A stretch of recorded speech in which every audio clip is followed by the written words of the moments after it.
The tranquility of nature is just a facade. Living means struggling and fighting. It means winning and losing many battles, both big and small. This struggle affects everyone and everything. Fights over food, over territory, or for love. Nevertheless, violence in nature is often just a ritual that follows a protocol, a set of rules and formalities that almost always prevents serious injuries.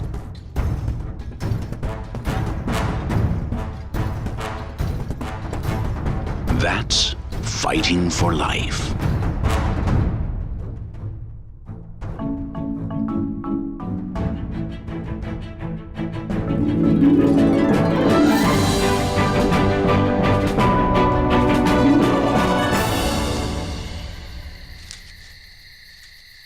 The most basic facets of the fight for life are the ones that drive almost all males to compete for territory and a mate in order to decide which individuals are the most ideal to have offspring. That's how a natural selection takes place that leads to the improvement of the species.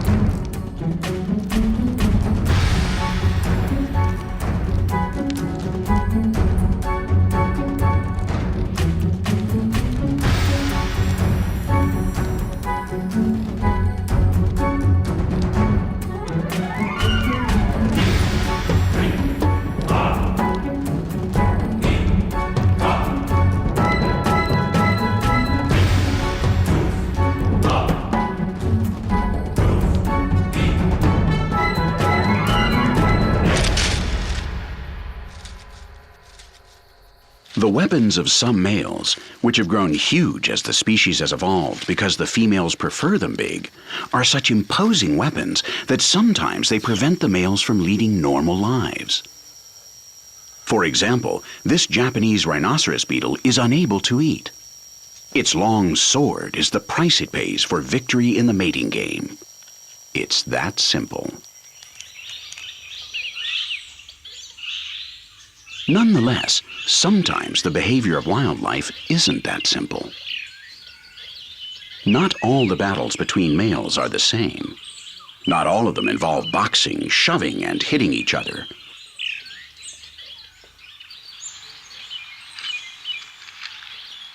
The horns of these chameleons have more to do with aesthetics than they do with the lethal saber of a fencing master. This trident is not sharp. It injects no venom. It's not even intended to wound an opponent or prevent being wounded. It's an ornament. That's all.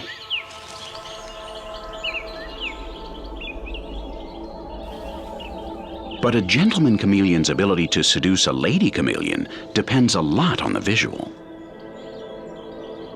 The shape is important, but the colors are even more important. The variations in the colors are going to play a more influential role than brute strength in how this encounter among two males and a female turns out.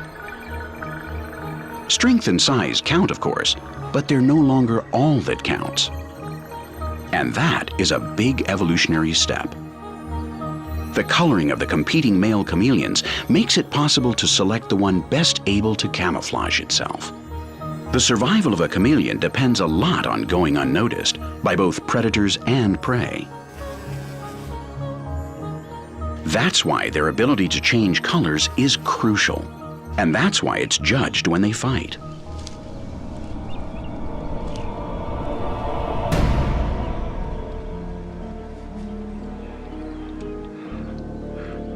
As they get angrier, their colors grow more intense. The colors vary from lighter to darker tones, and patterns of bands or dots appear that in each species demonstrates the ability of each individual.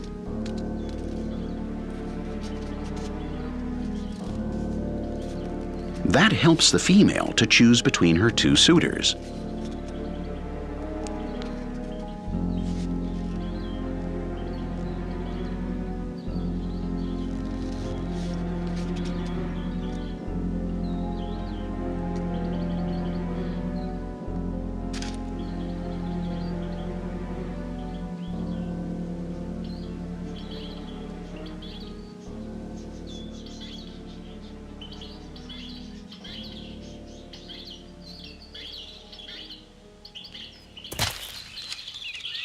This time, the age and size of the larger of the two combatants left little room for surprise.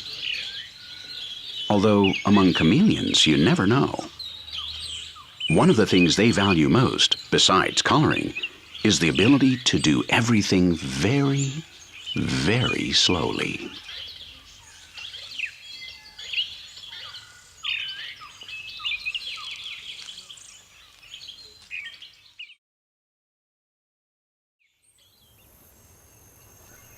The longest, toughest, and oldest biological fight in nature, what we could call the real First World War, takes place between the plant kingdom and the animal kingdom.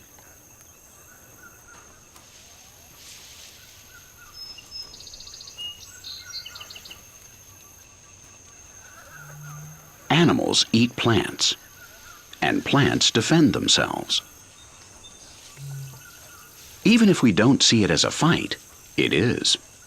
Plants keep inventing the most sophisticated poisons and the sharpest thorns to defend themselves from the continuous attacks of the herbivores. And the herbivores counterattack by developing immunities, cast iron stomachs, or desensitized tongues that don't feel it when they're stabbed, like the giraffes. Acacias, the favorite food of these voracious leaf eaters, have re-counterattacked with a high-tech double anti-herbivore protection system. When they're bitten, these trees secrete complex toxic substances that make their leaves taste bad. And in this way, they make the giraffe go somewhere else to look for something that doesn't taste so bitter and that doesn't upset his stomach. But the giraffe will have to walk pretty far because the wounded acacias give off a secret signal through the air that warns all the acacias in the area of the attack, and they all go on the warpath. And so this highly sophisticated chemical weapon maintains the balance between the acacias and the giraffes.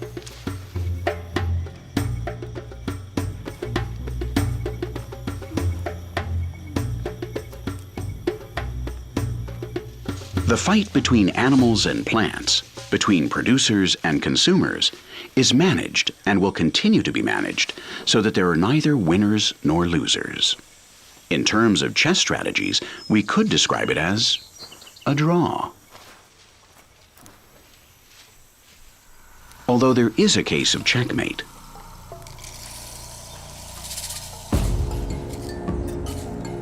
This baobab is one of the largest living beings on the planet. It may weigh more than 1,500 tons and have lived for 1,000 years. The elephants beside it are small in comparison, almost irrelevant. And yet the elephants have finished off the baobab.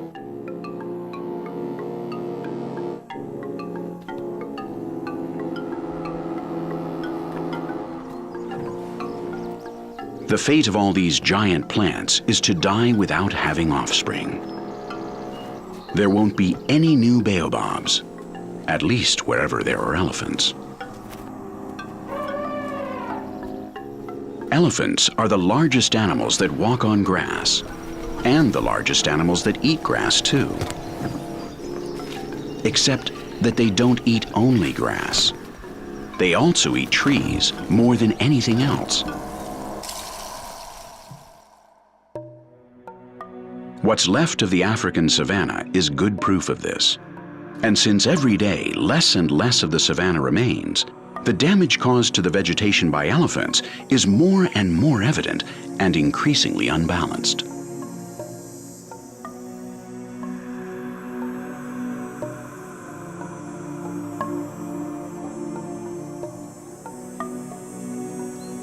Although we should point out that the elephants aren't the real culprits that we should blame for this situation. We human beings should allow the elephants access to longer routes on their seasonal path in search of food. But we don't. And so elephants today can almost never leave Africa's national parks. That's why elephants now represent such a tremendous threat to their green neighbors. In Tarangire, in the heart of Tanzania, the elephants have killed off the baobabs for good.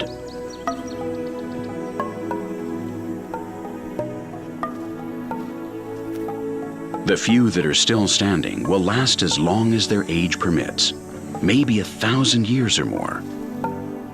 But that, in baobab terms, is just one generation. None of their seeds will succeed, so no young baobab will escape from the elephant's trunks. Only these large old trees can withstand the elephant's attacks. But no son of a baobab will be able to survive. This landscape's days are numbered.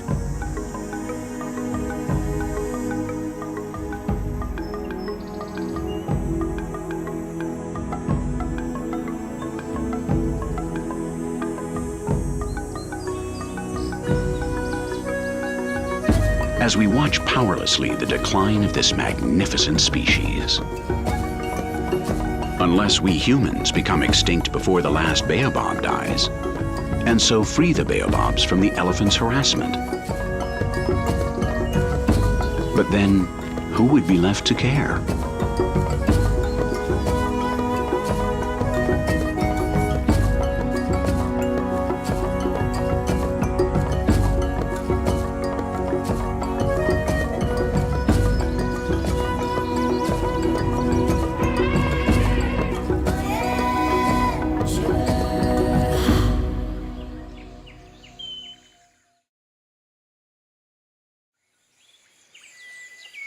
Fortunately, the fight for life doesn't always involve such dramatic consequences. The fight is something very common, and that's why it shouldn't cause more than minimal harm to the combatants. The dik-dik has managed to reduce the cost of its battles to practically zero. In fact, when dik-diks fight, the males normally don't even touch each other.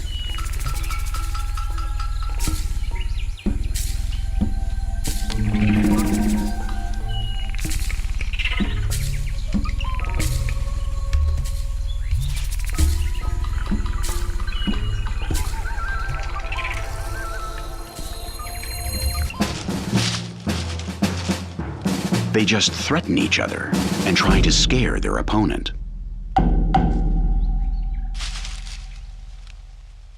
The females are always watching, and logically they join the winners and live in their territory.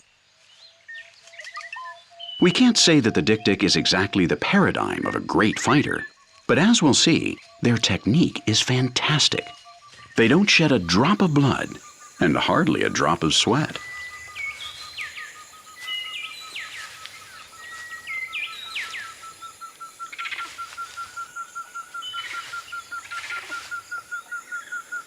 Dik-diks have tiny horns if they're males, and no horns at all if they're females. They stand barely 30 centimeters tall. That's just 12 inches. Everything about them is small, actually, except their noses, which they can even stretch.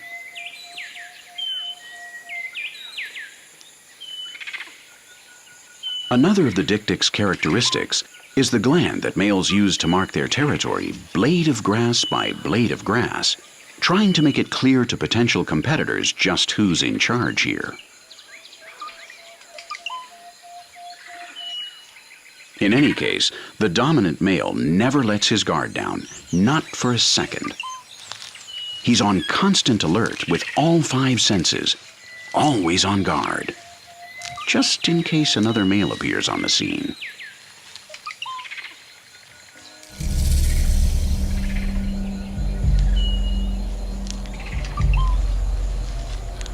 He's got great senses of smell and hearing. And he just smelled and heard something that he likes least of all, another male dik-dik. He'll have to confront him, and maybe this one will be less of a coward than the one this morning. It will be a veritable duel, even though they won't ever touch a single hair on each other.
Although dik-diks don't use them much, the horns of deer, buffaloes, goats, and antelopes are a terrific invention. And it seems like the girls in all the species just love horns. Big ones, long ones, twisted ones, thick ones, rough ones, sinuous ones. Whatever they look like, their purpose is to keep the combatants from breaking each other's heads when they fight. Horns are the definitive tool for those animals that have to fight without using their hands. And they're also pretty cool looking. They're the sexual attributes that make the difference. And that's because with a good set of horns, you can avoid a lot of problems. Nobody messes with the guy who's got the biggest ones. That's an unwritten rule that everybody respects.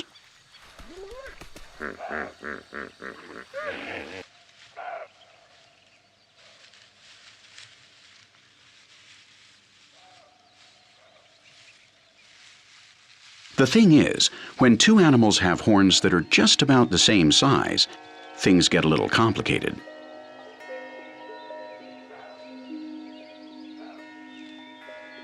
These two Grant's gazelles have almost identical sexual attributes.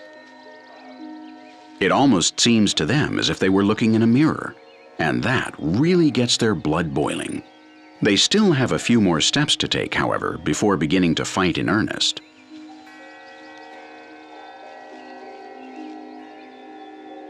All males, no matter how brave or strong they are, prefer to avoid the risks of a real fight. Well, except for those clumsy males that charge into a brawl right off the bat. The rituals prior to a combat are another very interesting strategy. These rituals mark the increasing levels of violence in the confrontation. Sometimes two males face off only up to level 1 of their fight program, and the dispute is completely resolved at that first level.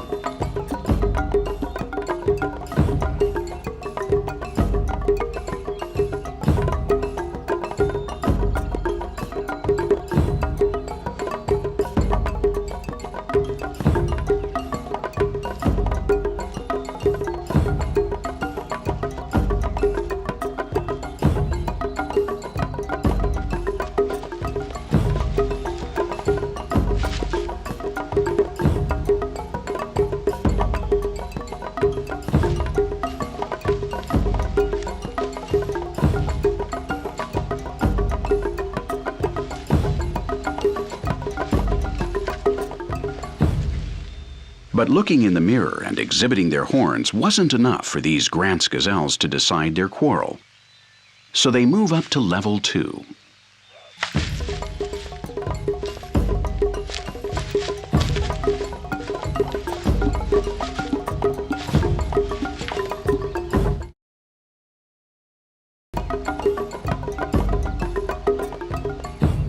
Like the Dik-Diks, they have barely touched each other, but there is already a winner. They didn't need to resort to level 3, where really unfortunate things can happen. As we can see, antelopes aren't as barbaric as some primates.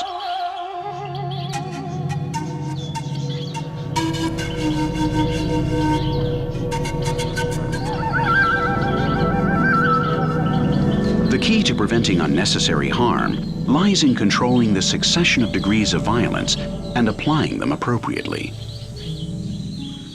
The more complex the species' social relationships are, the more they need to learn to control their aggressiveness. And as with any important matter, the lessons have to be taught beginning at a young age. Learning to live has a lot to do with learning how to play.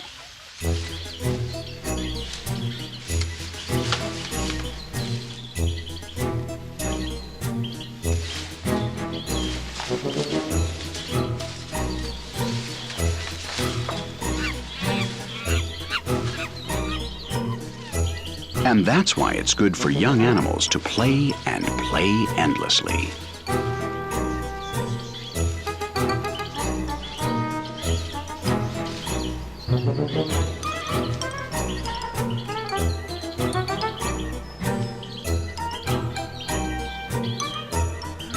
Perhaps sometimes their games seem a little violent, but they have to be.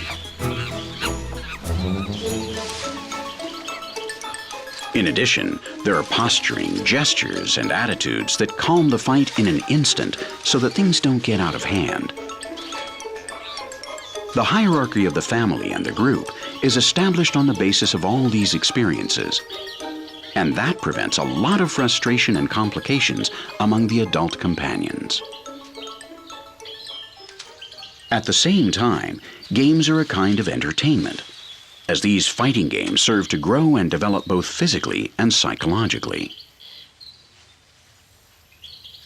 These games help to gain agility and a sense of balance, and to improve the reflexes, which at a given moment may help to escape from a playmate or also to dodge the attack of a predator. And each individual learns to recognize its abilities and its limits.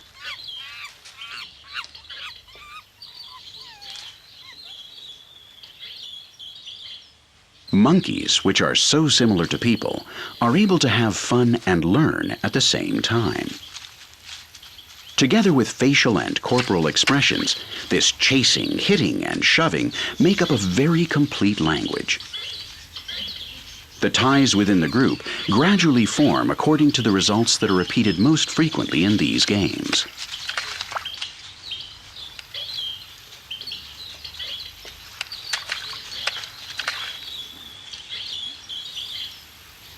The ones who win the most often will be the dominant males and females. And everyone will happily accept the order that is established because it emerged in a gradual, natural, and fair way.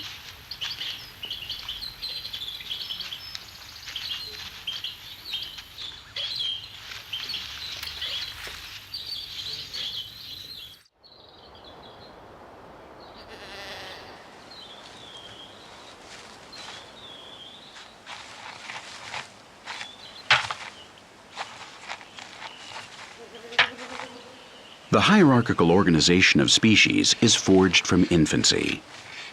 It plays a fundamental role in cushioning aggressiveness, and it also serves as a cohesive element that unites the clan or the herd, so that together and well organized, they can improve their chances for survival. The babies' games gradually become more serious as they grow older.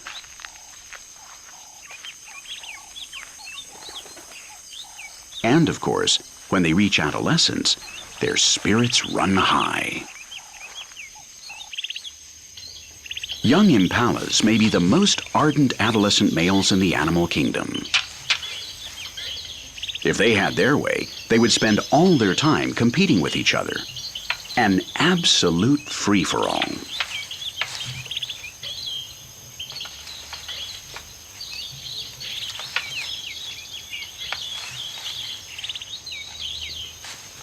But of course, this tires them out considerably, and they inevitably aren't as attentive as they should be to the possible presence of predators. To reduce the risk of being attacked while they learn to use their horns, the adolescents live with other males of various ages, and one of them is always on the lookout, just in case.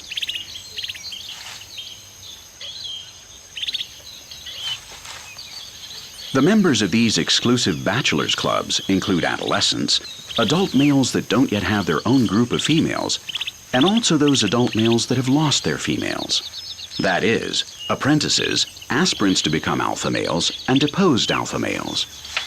Although the ones that fight the most are the adolescents that are competing for the right to enter Impala Paradise by becoming the best in the bachelors club.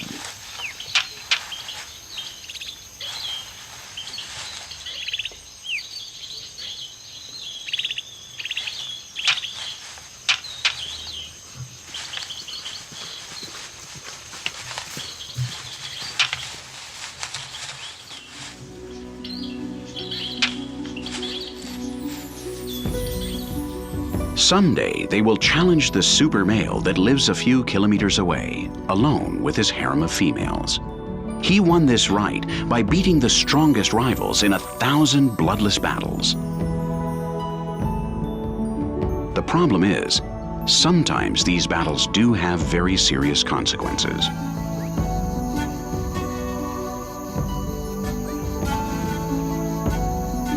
On the savannah, an injury makes you very vulnerable to the lions, and a limp is the quickest way to draw their attention.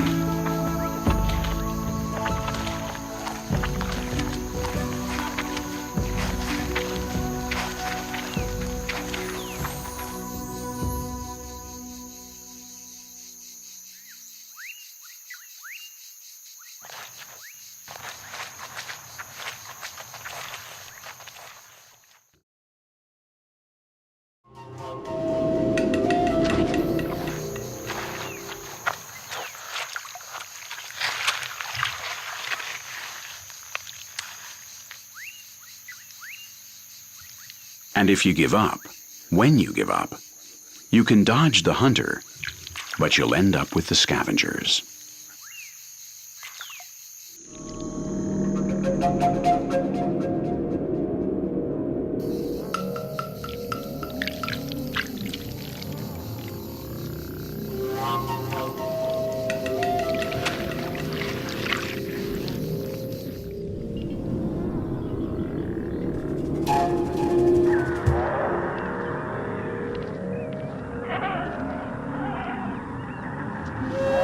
The deaths of the weakest, of those who haven't been invited to the party to propagate their genes, will feed new fights, new attempts. The vulture's eyesight is the best in the animal kingdom. It's like they've got a zoom in their eyes to spot dead animals from the air. And of course, the more vultures there are around it, the easier it is to locate a corpse. Flying vultures can see other vultures descending from very far away, and that, in the language of vultures, can mean only one thing: that you have to hurry up before the others gobble up the whole feast.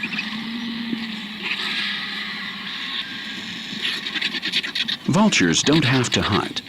They eat the corpses that they just happen to stumble upon. They only have to have stomachs that can handle very well-done meat, even decomposing meat.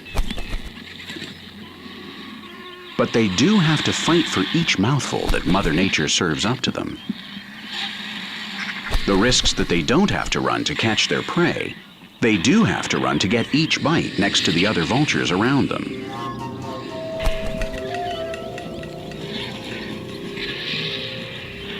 But there are rules that establish some order in the chaos of vultures squabbling over dinner. The hungriest ones are also the most aggressive, and as they gradually satisfy their appetite, they become less violent in the fight for tendons and intestines. Consequently, there is a rotation at the buffet table, and the whole group gets to eat something in a way that is very proportional to what's available.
Although wolves also scavenge sometimes like vultures, wolves are mainly hunters. And in wolf society, things are done as a group, and everyone has a role to play. That's why there is a hierarchy at their family feasts that prevents altercations.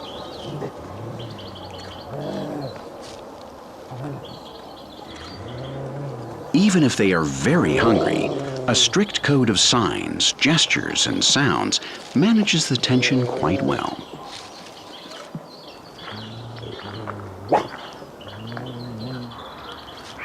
The key to happiness doesn't lie in being the leader of the pack. It's fine to be number 3 or 5. The key is in knowing to a T what your place is within the group. It's not a question of conforming, but of recognizing your abilities and offering them to the clan. Wolves understand that perfectly.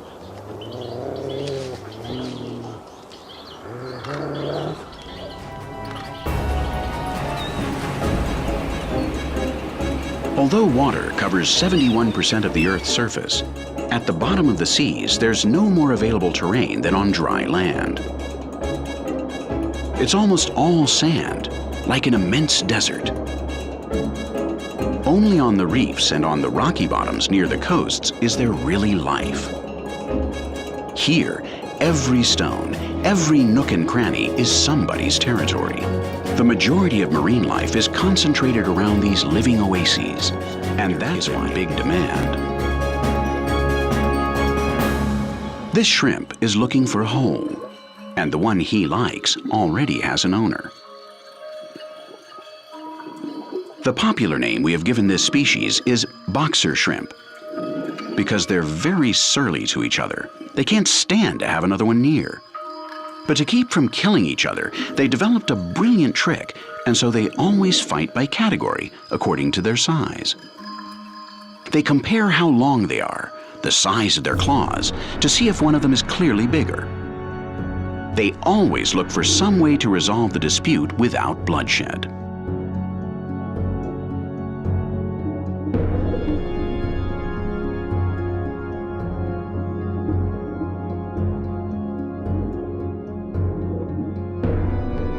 They touch each other with their long antennae, communicating to the other exactly what their intentions are.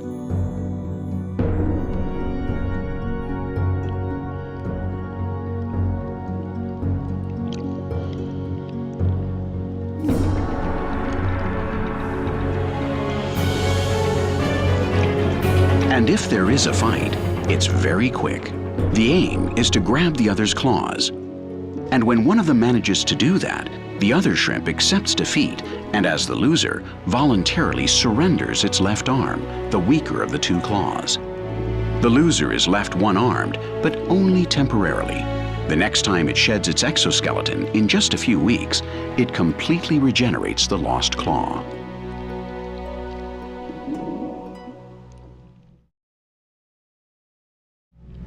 There's not much extra space in these waters either, especially in those little pools by the banks which evaporation has isolated from the main channel.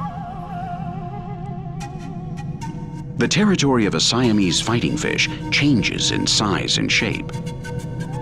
It grows or shrinks according to the rains or the heat. That makes these fish one of the most antisocial animals on the planet. When two Siamese fighting fish end up isolated in a pool that's too small, one of them will kill the other, since there's no way to run away. There can be only one. It looks like the red one is going to win. At least, he's the biggest braggart. Male Siamese fighting fish have disproportionately large fins. Their first purpose is to make their owners visible to other Siamese fighting fish in these muddy waters. They're also useful to court the ladies whenever they find them. But above all, they are a shield. Given their length and surface area, his rival's attacks almost never reach the vital parts of the body. His fins end up in shreds, but the damage doesn't go beyond that, and the fins will heal.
When one of the combatants feels clearly beaten, he stays completely still so as not to incite the winner to keep attacking.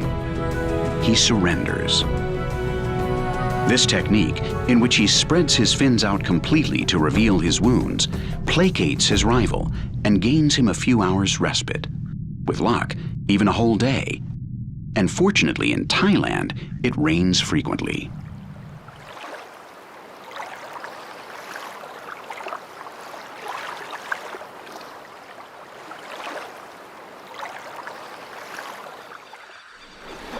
Another source of conflict in the wild is the differences between the sexes. Actually, the lack of differences. When the guys and the gals look so much alike that you almost can't tell them apart. That's why there are mating rituals to clear up this crucial point.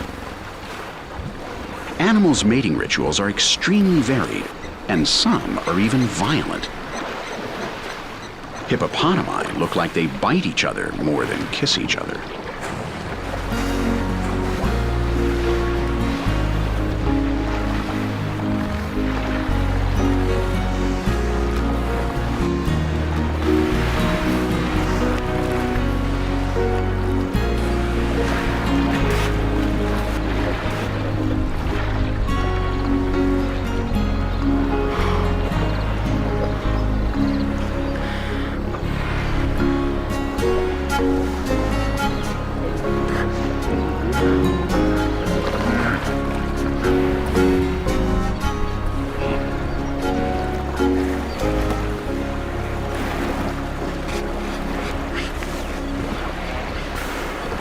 The giraffe's mating rituals begin the same way fights between giraffes do, with some blows to the neck, a shove or two.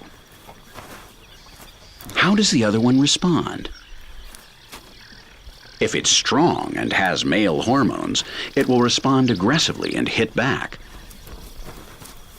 If the violence grows, then it's a tiff between males, which has no future. But if, to the contrary, during the skirmish one of the two giraffes backs off instead of returning the blows, refusing to respond with more violence, then that indicates that it's a female, and that the meeting will have a happy ending among the trees.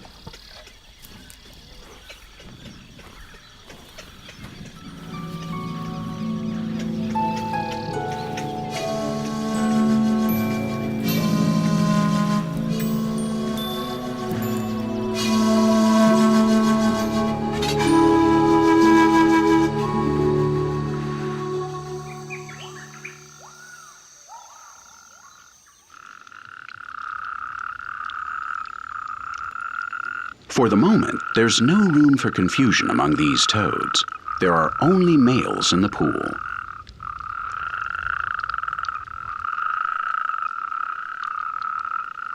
They've been calling to the females for days, but the ladies still haven't shown up. They're hot-blooded. They are Spanish toads, after all, and that makes a difference. Each toad is trying to claim a good spot with the ideal depth to fertilize his future mate. And he wants a bit of peace and calm, so the other males around can just take a hike. But they're not leaving.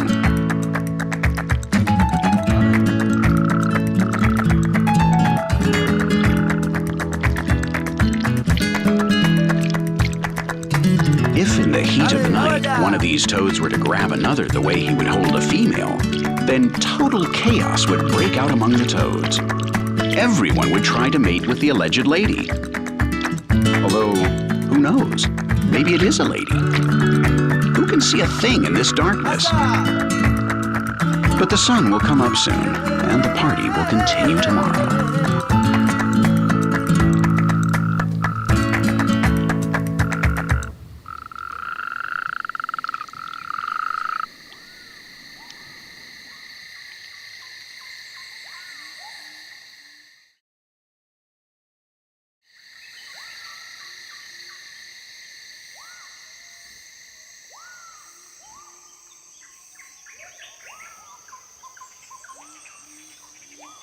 This clash between a male and a female is very unusual.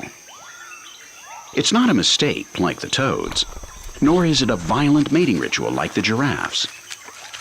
But for a mating ritual, the female sure is playing hard to get.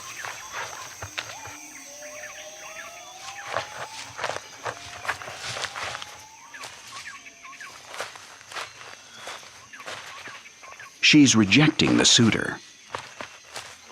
He's a young male that hasn't earned such a place of honor yet, and he won't follow the rules.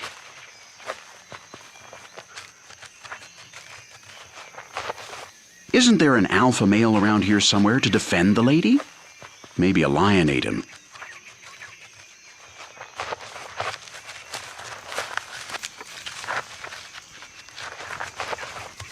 Finally, thank goodness. Okay, now everything will be as it should be again, after a bit of shoving.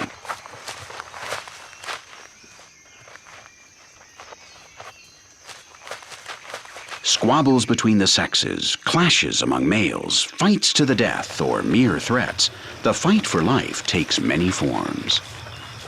Little daily quarrels are the most common thing among neighbors, but they're very important. They let off steam. Zebras, like any other animal, live with a high level of stress. They know the lions are out there, and that makes them nervous. Letting the tension build up would be counterproductive. A little spat that sets things straight never did any harm to anybody.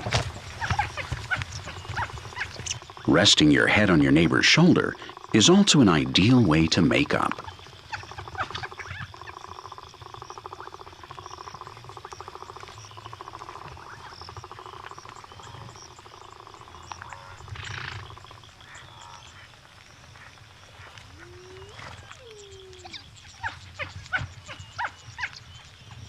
Neighbors are potential friends when they can cooperate amongst themselves.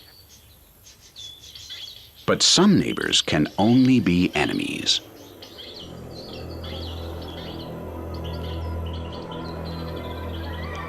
When the number of ants in an anthill grows with the birth of a new generation, their need for resources also grows.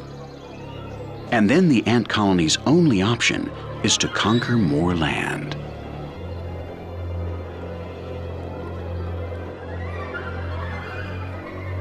This is a reconnaissance mission made up of soldiers from an anthill, and it has just crossed the borders of its territory.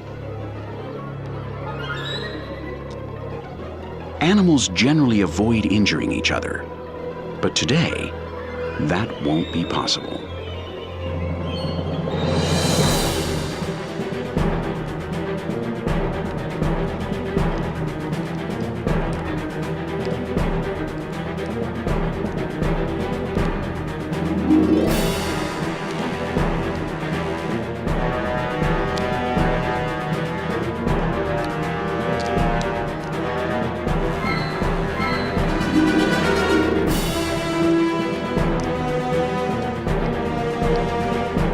Ant colonies that share borders often descend from sister queens.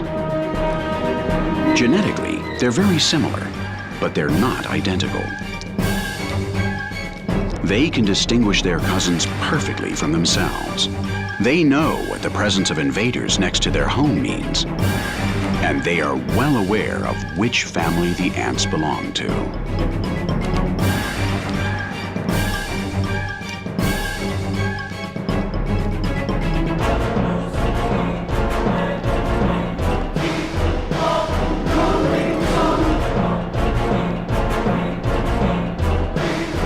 There may not be any other form of violence in the animal kingdom as fierce as this. Here, there are no protocols, no strategies, no rules.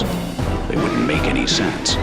There is only one aim: to eliminate the other anthill in order to have enough resources at their disposal. It's their lives or ours.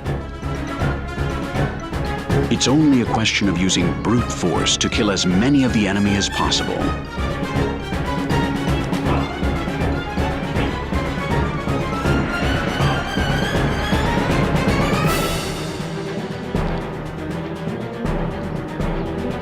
Some ants seem to try to stab their sting in others, but they don't have a sting.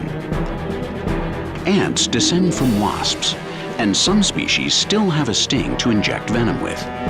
But that's not the case with this species. Nonetheless, the tremendous aggressiveness that some individual ants exhibit leads them to resort to every kind of weapon they know, even those that they no longer have.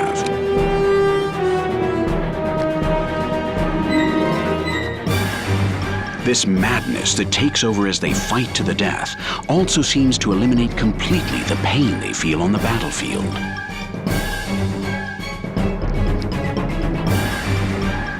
That's why an ant that has been cut in two keeps fighting as if it were whole. No body and no part of a body will stop fighting until they have used every last ounce of energy.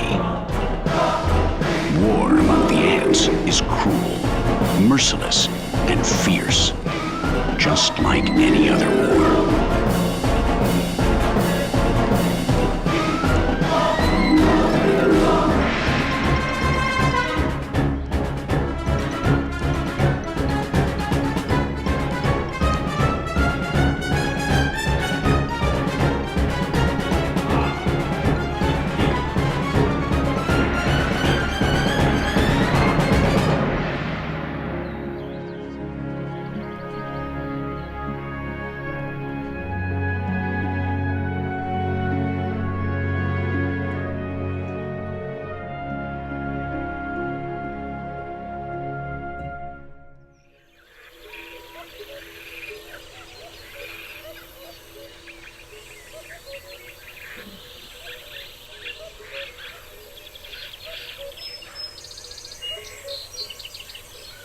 We humans are aware of all the possible consequences of a confrontation, but wild animals are not. They only follow their instincts.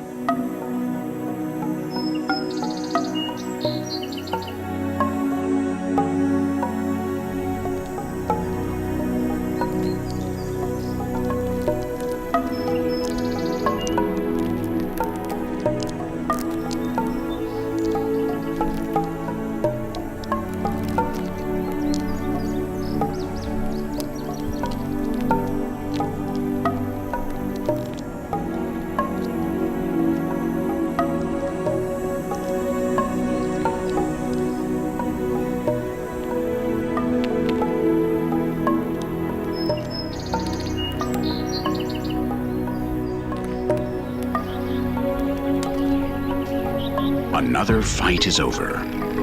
The winner celebrates his victory in the most visible place he knows in the forest, his branch. Just in case someone has seen what he did. Mother Nature has a big prize in store for the victor and his genes. The law of the jungle is to compete, and only the best prevail and procreate.